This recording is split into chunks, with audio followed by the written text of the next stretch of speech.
Hello everyone, गेजन success point में आपका स्वागत है। आज हम करेंगे 11th अकाउंटेंसी का चैप्टर 11। चैप्टर का नाम है कैश बुक। आज इस चैप्टर का हमारा 3rd लेक्चर है और इसके अंदर आज हमारा टॉपिक रहेगा सिंगल या 1 कॉलम कैश बुक। ये जो सिंगल और आपकी 1 कॉलम कैश बुक होती है, इसमें कुछ पॉइंट लेकर हम करेंगे, जैसे कि विद डिस्काउंट अलाउडेड और रिसीव्ड, यानी कि जो डिस्काउंट दी जाती है और डिस्काउंट रिसीव्ड की जाती है, उसके साथ आप उसकी कैलकुलेशन करते हुए आप कैश बुक किस तरह से बनाओगे विद इलिस्ट्रेशन। इसका एक इलिस्ट्रेशन हम करेंगे और साथ के साथ देखो इसमें हम विद जीएसटी और एसजीएसटी का पॉइंट जो है वो भी हम साथ के साथ इसमें करेंगे। तो हम स्टार्ट करते हैं। सबसे पहले हम इसका मीनिंग देख लेते हैं कि ये 2 पॉइंट हमें करने हैं कि कैश डिस्काउंट अलाउड होती क्या है। कैश डिस्काउंट अलाउड, कैश यहाँ पे आपको ध्यान देना है, कैश डिस्काउंट अलाउड लिखा हुआ है। यह ग्राहकों को दी जाती है, यानी कि अलाउड अलाउड होती वो क्या होती है, ग्राहकों को दी जाती है डिस्काउंट। ठीक है, यदि वह तुरंत या एक निश्चित समय के अनुसार देते हैं, पेमेंट करते हैं। अगर कोई कस्टमर आपका एक निश्चित समय के अंदर या एक फिक्स टाइम के अंदर आपको पेमेंट कर देता है तो उसको कुछ डिस्काउंट दी जाती है, उसी डिस्काउंट को कहा जाता है कैश डिस्काउंट। इसके बाद आती है कैश डिस्काउंट रिसीव्ड। अब रिसीव्ड क्या होती है, जो हमने अलाउड की थी उससे बिल्कुल अपोजिट। अलाउड में तो दी जाती है, रिसीव्ड में क्या करते हैं, रिसीव करते हैं। जब हम किसी लेनदार को निश्चित समय से पूर्व भुगतान कर देते हैं तो उससे कुछ छूट प्राप्त करते हैं। अगर हम उसको जो टाइम पीरियड दे रखा है, जैसे 3 डेज का, 1 वीक का, 1 मंथ का, अगर उस फिक्स टाइम पीरियड के अंदर या फिर इमीडिएटली पेमेंट कर देते हैं तो बिजनेसमैन या जिससे हम माल परचेज करते हैं वो कुछ डिस्काउंट दे देता है, जिसको हम कहते हैं कैश डिस्काउंट। तो ये 2 पॉइंट हम 1 कॉलम कैश बुक को साथ लेकर करेंगे, क्योंकि नाम तो इसका 1 कॉलम कैश बुक है पर इसमें डिस्काउंट वाला भी पॉइंट आता है। तो हम इसको किस तरह से करेंगे, एक इलिस्ट्रेशन की हेल्प से इसको करने की हम कोशिश करेंगे। आप ध्यान से इसको देखना। देखो आज हम करेंगे 4th इलिस्ट्रेशन, जो कि आपके सामने आपको दिख रहा होगा। Enter the following transaction in single column cash book and journal. यहाँ पे जर्नल दिया हुआ है, इसका मतलब है कि जो जो ये आइटम क्वेश्चन में दी हुई है कैश बुक से रिलेटेड है उनको तो कैश बुक में पोस्टिंग कर देनी है, और बाकी जो कैश बुक में नहीं होगी उनको आपको जर्नल में लिखना है। तो देखो फर्स्ट फेब को दे रखा है बैलेंस इन शॉप, कैश दे रखा है 40,000, तो ये आपका ओपनिंग बैलेंस होगा। आपने ब्रॉड किया है, यानी कि गुड्स परचेज किया है, CGST 6% और SGST 6%, 30,000 पे कैलकुलेट होगी। इसी तरह से माल सोल्ड किया है आपने, सोल्ड गुड्स 66% आपकी GST है 45,000 पे। Paid to Yashpal and sons account, इसको 6,000 पे कर दिए। 14 तारीख को देखो received from Rahul brothers and discount allowed. देखो राहुल को आपने 9800 पे कर दिया, 200 डिस्काउंट। इट मीन्स इसकी ट्रांजेक्शन आपके साथ कितने की थी, 10,000 की थी। ठीक है, लोन रीपेड किया है 7,000 का। ट्रेवलिंग एक्सपेंसेस 500 होगी। रिसीव फ्रॉम दिनेश, दिनेश से आपने रिसीव तो इतने कर लिए और जब इतने रिसीव किए तब आपने उसको 150 डिस्काउंट दे दी। तो इसका मतलब 150 डिस्काउंट दी है तो आपका उसका ट्रांजेक्शन कितने होगी, दोनों का टोटल करोगे तो 7,000 आएगा, तभी आपने उसको 150 की डिस्काउंट दी है। इसके बाद है paid to Yashpal and sons discount allowed by them. हमने यशपाल एंड सन्स को पे किया 13,750 और उसने हमें बाय देम लिखा हुआ है, ध्यान रखना, यहाँ पेड टू हमने पे किया है और उसने हमें अलाउड किया है। बच्चे यहाँ कंफ्यूज हो जाते हैं, यहाँ डिस्काउंट अलाउड देखकर उसको क्या कर देते हैं, डेबिट कर देते हैं। ऐसा नहीं करना, आपको इसका सेंटेंस का मीनिंग देखना है कि वो क्या कह रहा है। यहाँ कह रहा है कि हमने जो है पेड टू यशपाल सन्स को पे किए और डिस्काउंट अलाउड बाय देम, उसके द्वारा दी गई डिस्काउंट है 250, तो टोटल कितना हो गया, 14,000 की ट्रांजैक्शन होगी। नेक्स्ट है paid rent for godown. Godown के लिए आपने रेंट दिया है, ये GST लगी है इसके ऊपर, 10,000 है। इसके बाद लास्ट आगे कह रहा है, ये कह रहा है कि paid to Manoj general store in full settlement of their account 8,000। Manoj का अकाउंट कितने का था, 8000 का, उसको पेमेंट कितने की है हमने, 7600 पेमेंट की है। तो ये हमारा क्वेश्चन है। अगर आप स्टेटमेंट क्वेश्चन की समझ लेते हो तो अच्छे ढंग से, तो समझो आपका आधा। तो ये हमने कैश बुक का परफॉर्मा बना लिया हमारा, कि कैश बुक इसमें हम बनाएंगे इलिस्ट्रेशन नंबर जैसे कि आपको बताया है 4। तो ये मैं एक एक लाइन साथ के साथ रीड करती जाऊंगी और आप अपनी बुक में से मिलाते जाना। तो देखो पहला हमारा दे रखा है, डेट दे रखी है 2018 Feb 1, फर्स्ट तारीख की डेट है। दे रखा है balance in shop, cash, cash का बैलेंस है आपकी शॉप के अंदर। तो हम इसको क्या लिखेंगे, अगर कोई बैलेंस होता है तो वो रिसीप्ट साइड में या डेबिट साइड में हम किस नाम से लिखते हैं, टू बैलेंस बीडी के नाम से हम लिख देंगे। ये आपका पीछे का बचा हुआ बैलेंस है 40,000। ये कॉलम आपको जरूर बनाने हैं, वाउचर नंबर और लेजर फेलो के, आपके यूज नहीं होंगे पर आपको बनाने हैं। अगर ये नहीं बनाओगे तो हो सकता है एग्जामिनर आपके मार्क्स काट ले। तो पहला हमारा बैलेंस लिख लिया हमने कि जनवरी की एंड में 31 जनवरी को जो बैलेंस था वो 1 फरवरी को आपका क्या होगा, ओपनिंग बैलेंस होगा, जिसको हमने डेबिट साइड में लिख दिया। अब आता है ब्रॉड गुड्स ₹30,000 और इस पे CGST 6% और SGST लगा हुआ 6%। तो 6% है, तो हम इसको कैसे करेंगे, इसको अगर आपने परचेज किया है तो इसका मतलब आपने क्या किया, पेमेंट की है। ये भी हमारा कब का है, 5 डेट को, यहाँ भी हम लिख लेंगे पहले तारीख, ये लिख लेंगे ईयर और मंथ। 5 तारीख को माल परचेज किया है तो एंट्री करेंगे हम बाय परचेज। अब देखो इसकी एंट्री मैं आपको करके दिखाती हूं कि आप किस तरह से करोगे। हमने माल परचेज किया है और नगद में परचेज किया है। कितने का परचेज किया है, 30,000 का। तो आप एंट्री क्या करते हो, ऐसे लिखते हो परचेज अकाउंट डेबिट। कितने का माल परचेज किया, 30,000 का। अब इस पे 6 + 6 ये है CGST और ये है SGST, ठीक है। ये 2 टाइप की आपकी GST दे रखी है। तो इस पे कैलकुलेशन करनी है आपको। आपने क्या किया, पे की है GST, पे की है तो आपके लिए क्या होगा, आप यहां एंट्री करोगे तो यहां लिखोगे आप इनपुट CGST अकाउंट डेबिट, यहां मैं लिख रही हूं 6%, ठीक है। तो ये कितनी आ जाएगी आपकी, ये 30,000 पे 6% आ जाएगी 1800, ठीक है। और इनपुट SGST अकाउंट डेबिट, ये भी कितनी है, 6%, तो ये भी 1800 आ जाएगी। तो अब देखो हम क्या करेंगे, नगद में पेमेंट की है तो हम लिखते हैं टू कैश अकाउंट, ये हो गया आपका 33,600 टोटल हो गया। तो अब देखो आप क्या बना रहे हो, कैश बुक बना रहे हो। इस एंट्री के अंदर कैश क्या हुआ है, क्रेडिट हुआ है। अगर कैश क्रेडिट हुआ है तो कितने रुपए से हुआ है, 33,600 के से। तो इसके सामने ये तीनों लिखी हुई है, इनको हम कहाँ लिखेंगे, क्रेडिट साइड में पोस्टिंग करेंगे। बाय परचेज इसके सामने कितना लिखेंगे, 30,000 और बाय इनपुट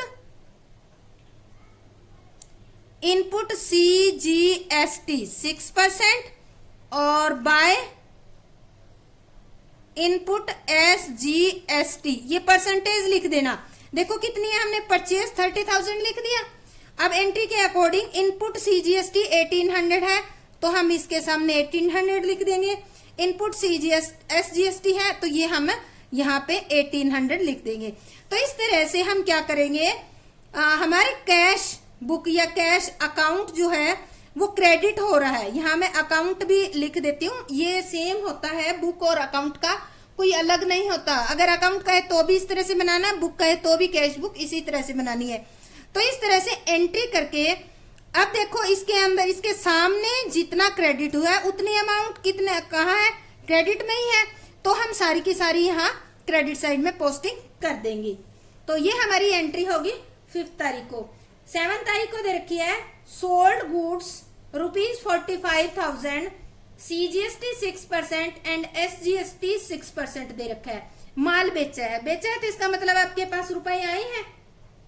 तो इसकी एंट्री हम कैसे करेंगे, इसकी भी मैं आपको करके बता देती हूँ। माल बेचते हैं तो आपके पास आता है कैश, यहाँ एंट्री करते हैं हम कैश अकाउंट डेबिट। कितना कितना आया है ये देखना है। 2 सेल्स, आपने सेल्स कितना किया, कितने रुपए का किया सेल, आपने किया 45,000 का, ठीक है।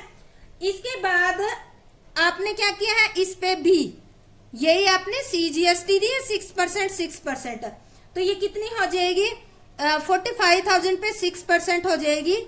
ये आउटपुट है क्योंकि आपने क्या किया, कलेक्ट किया है ये, इसलिए हम इसको क्रेडिट करेंगे टू आउटपुट CGST 6%, 2700 और टू आउटपुट SGST 6% 2700, ठीक है। तो ये आपका हो जाएगा, इस तरह से कलेक्ट कर लेंगे। अब इनका टोटल कितना आता है ये हम जोड़ लेते हैं। ये हमारा आएगा 27,000 प्लस 5400, तो ये आ जाएगा आपका टोटल आ जाएगा 51,400 आ जाएगा। 50,400। तो ये 45,000 में तो आपने माल बेच दिया, ये इतना आपने GST कलेक्ट किया है और ये आपने SGST कलेक्ट किया है, तो टोटल इसके सामने कितना आ गया, 50,400 आ गया। अब देखो आपको करनी है पोस्टिंग, कौन सी में, कैश बुक में। तो यहाँ कैश देखो, कैश बुक या कैश अकाउंट को आपने क्या कर रखा है, डेबिट कर रखा है। कितने रुपए से, 50,400 से।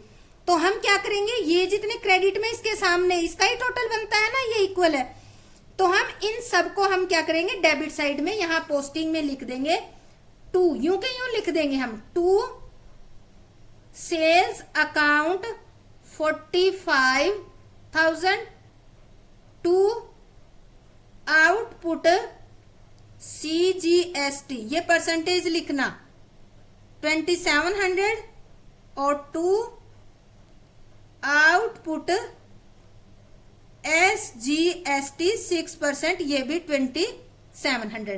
तो इस तरह से हम एंट्री के बेस पर हम इसके अंदर पोस्टिंग करने सीखेंगे। इसके बाद नेक्स्ट हमारी ट्रांजैक्शन है, ये थी 7 तारीख को, 10 तारीख को है paid to Yashpal and sons on account. हमने यशपाल एंड सन्स अकाउंट को पे किए हैं, तो पेमेंट साइड आ जाएगा आपका सीधा सा। तो यहां लिखेंगे 10 तारीख को बाय पे किया है, किसको किया है, यशपाल एंड सन्स। कितना किया है, ये किया है 6,000, तो 6,000 लिख देंगे। नेक्स्ट आता है आपका 14 तारीख को receive from Rahul brothers and discount allowed. तो देखो receive from Rahul brothers, Rahul brothers से 9800 रुपए लिए, इसकी मैं एंट्री करके बताती हूँ, ठीक है। ये कह रहा है कि receive from Rahul brothers 9800 and discount allowed 200, ठीक है। तो आप देखो आपके हाथ में कैश कितना आया, कैश अकाउंट डेबिट 9800, अलाउड है डिस्काउंट, तो इसका मतलब आपके लिए क्या है, खर्चा है। तो आप क्या लिखोगे यहाँ डेबिट में, डिस्काउंट अलाउड अकाउंट डेबिट, कितने रुपीज, 200 टू राहुल। तो देखो राहुल से आपने 9800 ले लिए और 2000 आपने उसको छूट भी दे दी, तो इट मीन्स इसकी डीलिंग हमारे साथ कितने की थी, 10,000 की। अब आपको देखना है कैश अकाउंट को हमने कितने से डेबिट किया है, 9800 से, ठीक है, 9800 से। तो जब कैश बुक में पोस्टिंग करेंगे तो कैश अकाउंट के सामने जितना लिखा हुआ है उतना ही पोस्ट करेंगे, ठीक है। और नाम कौन सा लेंगे हम, टू राहुल। डिस्काउंट अलाउड जो है 200, इसको हम अपनी कैश बुक में नहीं लिखेंगे, क्योंकि हमारे कैश बुक में केवल एक ही कॉलम है और वो कैश का कॉलम है, डिस्काउंट का नहीं है। तो हम क्या करेंगे, 9800 से यहाँ पोस्टिंग करेंगे। ये आपकी डेट दे रखी है 14, 2 लिखोगे, राहुल, इसका नाम पूरा है राहुल ब्रदर्स। राहुल ब्रदर्स कितने रुपए, 9800। अब देखो आपके क्वेश्चन में कह रखा है कि जो ट्रांजैक्शन इसके अंदर पोस्टिंग हो जाए, अब बाकी के लिए हमें जर्नल बनाना है, तो इसके लिए हम एंट्री करेंगे अलग से जर्नल में। अब देखना, इसकी 9800 की तो हमने क्या किया, पोस्टिंग कर दी कैश बुक में, ये बच गया आपका 2000। तो ये एंट्री एज इट इज उठाकर हम कहा रख देंगे, 14 फेब को एंट्री करेंगे, discount allowed account debit to Rahul brothers. ये हम क्या कर देंगे, 200 से जर्नल में एंट्री कर देंगे। अब देखो हो गया हमारा हिसाब 10,000 का। 9800 की पोस्टिंग हमने कहा कर दी, कैश बुक के अंदर कर दी, जैसे कि आपको दिख रहा है, ठीक है। और 200 जो है उसकी हमने जर्नल के अंदर एंट्री कर दी है। इस तरह से जो आइटम कैश बुक में नहीं आएगी उसकी जर्नल में एंट्री करनी है, इस क्वेश्चन में कह रखा है। तो नेक्स्ट हमारा दे रखा है लोन रीपेड 16 तारीख को। रीपेड मतलब पेमेंट है, तो हम एंट्री कर देंगे यहाँ पर पेमेंट साइड में, बाय लोन अकाउंट, पेड कर दिया आपने 7000। नेक्स्ट आपकी 22 फेब को दे रखी है पेड फॉर ट्रेवलिंग एक्सपेंसेस, तो ये भी पेमेंट ही है, तो हम एंट्री करेंगे बाय ट्रेवलिंग एक्सपेंसेस। ये हमारे दे रखे हैं 500, तो 500 लिख देंगे। इसके बाद है 23 फेब को दे रखी है receive from Dinesh Yadav and discount allowed. अब ध्यान रखना, एक एंट्री और आपको बताती हूँ जिसमें रिसीव किया हमने दिनेश यादव से, तो कैश आया आपके पास, तो हम एंट्री करेंगे कैश अकाउंट डेबिट। कैश आया है 6,850 और आपने डिस्काउंट कितनी दी है, डिस्काउंट अकाउंट डेबिट आपने डिस्काउंट दी है 150 और 2 ये है कौन है, ये है दिनेश, 2 दिनेश यादव, ठीक है। तो ये टोटल कितने रुपए हो गए, 6,850 रुपीज तो आपने कैश ले लिया और इतने डिस्काउंट, तो इसकी डीलिंग कितने की होगी, 7,000 की होगी। अब देखो पोस्टिंग करनी है कैश बुक में, पर कैश को हमने कितने से डेबिट कर रखा है, ओनली 68,050 से, तो हम इसकी तो पोस्टिंग कर देंगे डेबिट साइड में, कैश को डेबिट में कर रखा है डेबिट, तो डेबिट साइड में पोस्टिंग नाम क्या लेंगे हम, 2 दिनेश यादव। तो ये हमारी तारीख दे रखी है 23, तो 23 को हम यहाँ लिखेंगे 2, देखो यही नाम लिखेंगे हम, 2 दिनेश यादव। रुपीज कितने लिखेंगे, केवल इसके सामने जितने लिखे हुए वही लिखेंगे हम, 6,850 रुपीज। अब ये देखो 7,000 में ये तो हमने पोस्टिंग कर दी है कैश बुक के अंदर यहाँ, पर ये जो 150 रुपीज है इसको आपको जर्नल में एंट्री करनी होगी। तो जर्नल में एंट्री करेंगे हम, तारीख कौन सी हमारी 23 है, तो ये बाकी जो 150 की एंट्री है ये हम यहाँ पर करेंगे। देखो तो डिस्काउंट अलाउड अकाउंट डेबिट 150 और 2 दिनेश यादव 150, ठीक है। तो अब हमारा देखो दिनेश यादव का अकाउंट क्रेडिट हो गया, यहां पर हमने कितने से किया, 6,850 रुपीज से और यहां हमने 150 से, तो टोटल आपका 7,000 की हो गई है। तो इस तरह से हम एंट्री करेंगे और उसके बाद एंट्री के बाद हम पोस्टिंग करेंगे। इसके बाद आता है 25 तारीख को paid to Yashpal and sons discount allowed by them. हमने किसको किया है, पेड किया है यशपाल एंड सन्स को। इसकी भी आपको एंट्री बता देती हूँ मैं और पोस्टिंग साथ के साथ, ताकि आप इस अच्छे तरीके से कर सके। हमने यशपाल सन्स को पे किया है, तो यहाँ लिखेंगे यशपाल सांस अकाउंट डेबिट। पे कितना किया हमने, क्वेश्चन में दे रखा है 13,750 to cash, to cash account, sorry यहां नहीं लिखेंगे, टू कैश दिया हमने 13,750 और इसने डिस्काउंट भी दी है, टू डिस्काउंट रिसीव्ड, डिस्काउंट इसने दी है 250। ठीक है, तो इसका मतलब इसका हिसाब कितने थाउजेंड का होगा, 14,000। यहां लिख देती हूं मैं 14,000 का होगा, क्योंकि हमें यस को देने थे 14,000, हमने कितने पे किया उसको 13,750 और उसने टाइम पर पे कर दिया, तो हमने उसके 250 रुपीज हमने उसके डिस्काउंट दे दी है, तो सॉरी उसने हमें दे दी है, तो ये डिस्काउंट रिसीव्ड है। अब देखो कैश को हमने कितने से क्रेडिट कर रखा है, 13,750 से, तो हम कैश बुक की क्रेडिट साइड में पोस्टिंग कितने से करेंगे, केवल 13,750 से ही हम करेंगे। तो हम लिखेंगे यहाँ 25 तारीख को, क्या नाम है इसका, by Yashpal sons, Yashpal sons account, amount ये लिख देंगे हम क्योंकि कैश के सामने इतना ही दे रखा है 13,750। अब बच गया ये आपका 200 इस एंट्री के अंदर, तो इसकी हम क्या करेंगे, जर्नल में करेंगे एंट्री, जिसकी कैश बुक में नहीं आती है उसकी हम जर्नल में एंट्री करेंगे। तो एंट्री क्या करेंगे, Yashpal sons account debit to, क्या लिखेंगे, डिस्काउंट रिसीव्ड, कितने रुपीस, 250 रुपीज। तो इस तरह से हम इसकी एंट्री कर देंगे जर्नल में भी।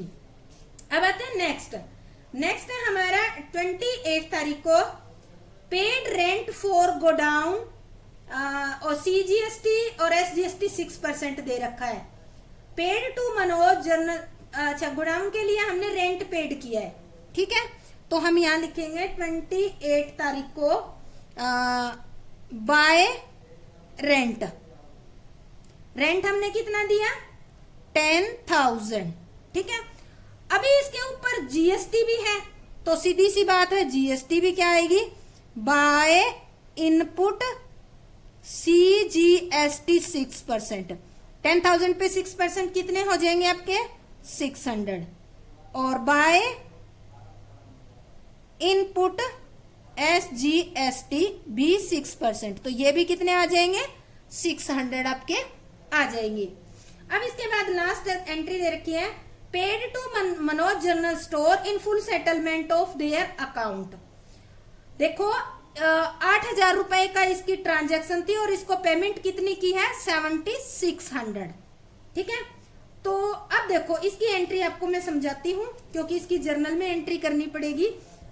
हमने पेमेंट की है, हमने पेमेंट किसको की है, मनोज को। ठीक है, Manoj account debit to cash, हमने उसको कैश कितना दिया 7,600, और इसकी लेन देन थी हमारे साथ, ट्रांजैक्शन थी 8,000 की। अगर हमने इसको 7,600 दे दिया तो हमने डिस्काउंट कितनी रिसीव्ड कर ली, डिस्काउंट 400 रिसीव्ड कर ली, तो टोटल इसका कितने की ट्रांजैक्शन थी 8,000 की। अब देखो कैश हमारा कितना है 7,600, तो हम कैश बुक में पोस्टिंग कर देंगे, ये भी 28 तारीख की है, बाय नाम क्या है Manoj, Manoj general store account 7,600। ठीक है, अब बच गया ये 400, इसके हम क्या करेंगे जर्नल में एंट्री करेंगे। 28 तारीख को यहां हम लिखेंगे मनोज जर्नल स्टोर, पूरा नाम लिख रही हूं यहां, अकाउंट डेबिट कितने 400, और टू क्या है ये हमारी डिस्काउंट रिसीव्ड 400। तो इस तरह से हम इसकी जर्नल में एंट्री कर देंगे। तो अब देखो जो कैश बुक से रिलेटेड थी उनकी पोस्टिंग तो हमने कैश बुक में कर दी, जो कैश बुक से रिलेटेड नहीं थी उनकी हमने जर्नल के अंदर इस तरह से एंट्री कर दी। इस तरह से आप एक पेज लगा लेना कॉपी के अंदर, और उस पेज पे जो एंट्री कैश बुक में ना आए उसको जर्नल में करते जाना है। तो इस तरह से हम क्या करेंगे, ये हमारी सारी की सारी कंप्लीट हो गई है, जितने भी ट्रांजेक्शन थे वो सारे कंप्लीट हो गए हैं। अब देखो हम क्या करेंगे, टोटल करेंगे। सबसे पहले अगर कैश बुक बनाते हो तो आप डेबिट साइड का ही टोटल करना, ठीक है। तो डेबिट साइड का टोटल हमारा आ जाएगा, ये डेबिट का और ये क्रेडिट का दोनों करते हैं, ठीक है। तो डेबिट साइड का टोटल हमारा आ गया 1,07,050 रुपीज, और क्रेडिट साइड का हमारा आ गया 79,650, ठीक है। तो अब देखो डेबिट ज्यादा है और क्रेडिट कम है, क्रेडिट से डेबिट कितना ज्यादा है वो हम यहाँ लेस कर लेते हैं। लेस किया तो ये आ गया आपका 27,400 जो है आपका क्रेडिट का कम है, ठीक है। कम है तो हम क्या करेंगे, यहाँ फरवरी की तो 28 तारीख की होती है ना लास्ट, इस लास्ट तारीख को हम यहाँ लिख देंगे बाय बैलेंस CD लिख देंगे, ठीक है। कितने रुपीज, जितने कमी थी उतने लिख देंगे, और यहाँ पे हम क्या करेंगे, टोटल कर देंगे, इसका टोटल कर देंगे हम। यहाँ पे कितना आ रहा था हमारा 1,07,050 रुपीज आ गया था। अब इसका टोटल भी हमारा 1,07,050 रुपीज आ जाएगा, ठीक है। अब देखो फरवरी 28 को आपका बैलेंस कितने रुपए बचा हुआ है पॉकेट में, 27,400। अब आते हैं यहाँ 2018 मार्च, 1 मार्च को लिखेंगे हम 2 बैलेंस BD। ये जो आपका 27,000 बैलेंस BD, ये जो आपका 27,000 है ये यहाँ ट्रांसफर कर देना है। ये लास्ट वाली एंट्री आपको कंप्लीट यहाँ लिख कर दिखाकर कंप्लीट करना है, ये छोड़नी नहीं है, ठीक है। तो इस तरह से हमारा ये account single column cash book with GST, SGST, with discount received और विद डिस्काउंट अलाउड के साथ हमने इसको किया है। उम्मीद करती हूँ कि आपको बहुत अच्छे तरीके से समझ आ गया है। अगर समझ आ गया है आपको तो आप मेरे जो वीडियो देख रहे हैं इस चैनल को सब्सक्राइब करें, बेल आइकन जरूर दबाएं ताकि जो भी नोटिफिकेशन होगा वो आप तक पहुंच जाएगा। और अगर अच्छा लगा है तो मेरे चैनल पे प्लेलिस्ट बनी हुई है, कंप्लीट सिलेबस है जिसपे अकाउंटेंसी और बिजनेस स्टडी का, तो आप प्लेलिस्ट में जाकर पूरा कंप्लीट सिलेबस भी देख सकते हैं और घर बैठ के आराम से निश्चिंत होकर आप अपना सिलेबस कर सकते हैं। तो वीडियो को लाइक जरूर करें और कमेंट करके जरूर बताएं कि आपको कैसा लगा है। कमेंट और लाइक करने में, सब्सक्राइब करने में कंजूसी ना किया करें, क्योंकि इससे वीडियो बनाने वाले को फीडबैक मिलता होता है। तो आपका बहुत बहुत धन्यवाद। जय हिंद।